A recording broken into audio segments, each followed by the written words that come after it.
हमने पिछले एग्जांपल में देखा कि आउटर लूप रोज को कैसे कंट्रोल करता है, just because of this line, because this is the line which changes the rows while printing the patterns. Okay, inner loop क्या करता है, कॉलम्स में कैसे प्रिंट होंगे वो डिसाइड करता है. आउटर लूप क्या करता है, रोज को चेंज करता है. That's it.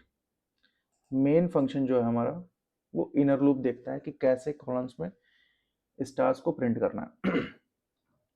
Okay, so just copy this one and paste it. Okay,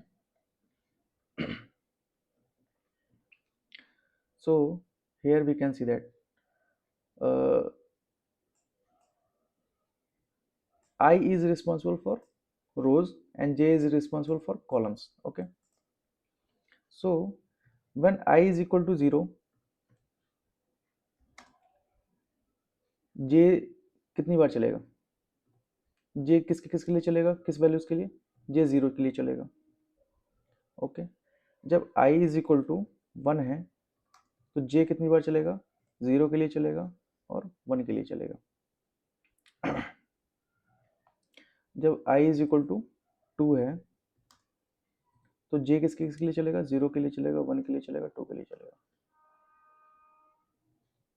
जब i इज इक्वल टू 3 होगा तो j किसके लिए चलेगा, 0 के लिए चलेगा, 1 के लिए चलेगा, 2 के लिए चलेगा और 3 के लिए चलेगा. ओके, जब i इज इक्वल टू 4 होगा तो j is equal to 0, 1, 2, 3 and 4. See this one. j की वैल्यू कहाँ तक जा रही है, j की वैल्यू 0 से लेके 2 तक जा रही है. तो मैं इसको कह सकता हूं कि j की वैल्यू कहाँ तक जा रही है,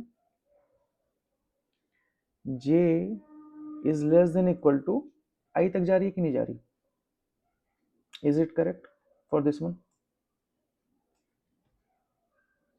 just reduce it.